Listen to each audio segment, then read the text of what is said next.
Hi all, welcome to easy cookings. ഇന്നത്തെ നമ്മുടെ recipe beef റോസ്റ്റിൻ്റേതാണ്. എല്ലാവർക്കും ബീഫ് റോസ്റ്റ് ഉണ്ടാക്കാൻ അറിയാമായിരിക്കും, എങ്കിലും ഇങ്ങനെ ഒന്ന് ട്രൈ ചെയ്ത് നോക്കൂ. ഈ അടിപൊളി ടേസ്റ്റാണ്. സോ നമുക്ക് വീഡിയോയിലിട്ട് കിടക്കാം. അപ്പോൾ ആദ്യം നമുക്ക് വെളിച്ചെണ്ണ ഒഴിച്ച് ചൂടാക്കിയ ശേഷം അതിലോട്ട് സവാളയാണ് വഴറ്റിയെടുക്കേണ്ടത്. സവാള ഞാനിവിടെ 3 എടുത്തിട്ടുണ്ട്. ചെറിയ സവാള ആയതുകൊണ്ടാണ് 3 എടുത്തിട്ടുള്ളത്. നിങ്ങൾക്ക് ആവശ്യത്തിന് ചേർക്കാവുന്നതാണ്. ഇനി ഇതൊന്ന് വഴറ്റിയ ശേഷം ഇതിലോട്ട് ഇഞ്ചി, പച്ചമുളക്, വെളുത്തുള്ളി എന്നിവ ചതച്ചത് കൂടി ചേർത്ത് ഒന്നുകൂടെ ഒന്ന് മിക്സാക്കി എടുക്കാം. അടുത്തതായി ഇതിലോട്ട് ചേർത്ത് കൊടുക്കേണ്ടത് തക്കാളിയാണ്. ഞാനിവിടെ 1 തക്കാളിയാണ് എടുത്തിട്ടുള്ളത്. തക്കാളി ചെറുതായിട്ട് അരിഞ്ഞ് ചേർത്ത് കൊടുക്കാം. ഇതൊക്കെ ഒന്ന് നന്നായി മിക്സ് ആയതിനു ശേഷം നമുക്കിതിലോട്ട് പൊടികൾ ചേർത്ത് കൊടുക്കാം. 1/4 ടീസ്പൂൺ മഞ്ഞൾപ്പൊടി, 2 ടേബിൾ സ്പൂൺ മല്ലിപ്പൊടി, 2.5 ടേബിൾ സ്പൂൺ മുളക് പൊടി എന്നിവയാണ് ചേർക്കുന്നത്.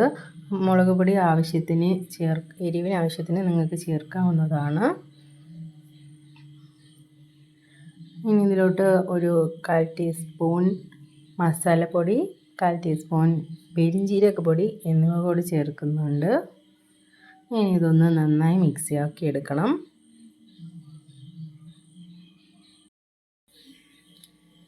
പൊടികൾ അല്പം ചൂടാക്കിയതിന് ശേഷം ഇതിലോട്ട് ആവശ്യത്തിന് ഉപ്പ് ചേർക്കാവുന്നതാണ്. ഉപ്പ് ഒരു അല്പം തന്നെ മതിയാകും.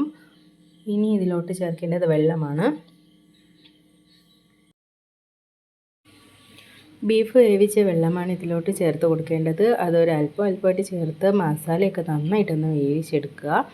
ഞാനിവിടെ 1/2 കിലോ ബീഫാണ് എടുത്തിട്ടുള്ളത്. അതിലോട്ട് ഒരു ചെറിയ സവാള, ഒരല്പം ഇഞ്ചി, പച്ചമുളക്, വെളുത്തുള്ളി എന്നിവ ചതച്ചത്, പിന്നെ ഒരല്പം കുരുമുളക് പൊടി, മഞ്ഞൾപ്പൊടി, ഉപ്പ്, വെളിച്ചെണ്ണ എന്നിവ ചേർത്ത് മിക്സാക്കിയ ശേഷം 1/2 ഗ്ലാസ് വെള്ളം കൂടി ഒഴിച്ച് വേവിച്ചെടുത്തിട്ടുണ്ട്. കുക്കറിലാണ് വേവിച്ചെടുത്തിട്ടുള്ളത്. ഒരു 7 വിസിൽ കേട്ടാൽ മതിയാകും. ഇനി നമുക്കിതിലോട്ട് വേവിച്ച് വെച്ച ബീഫും കൂടി ചേർത്ത് നന്നായിട്ടൊന്ന് മിക്സാക്കി എടുക്കാം.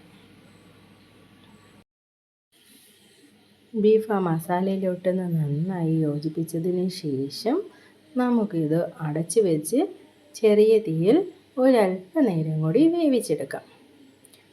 വീഡിയോ സ്കിപ്പ് ചെയ്യാതെ ഫുൾ കാണണം. ഇനി ഇതുപോലുള്ള നല്ല നല്ല റെസിപ്പീസ് കാണണമെന്നുണ്ടെങ്കിൽ നമ്മുടെ ചാനൽ സബ്സ്ക്രൈബ് ചെയ്യണം. ഇപ്പോൾ ബീഫൊക്കെ ഒരുവിധം വെന്ത് വന്നിട്ടുണ്ട്.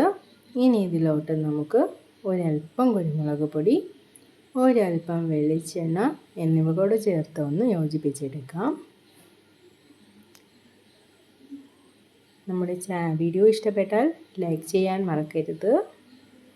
അടുത്തതായി ഇതിലോട്ട് ഒരല്പം കറിവേപ്പില, ഒരല്പം മല്ലിയില എന്നിവ കൂടെ ചേർത്ത് കൊടുക്കാം. സ്വാദിഷ്ടമായിട്ടുള്ള ബീഫ് റോസ്റ്റ് റെഡി ആയിട്ടുണ്ട്.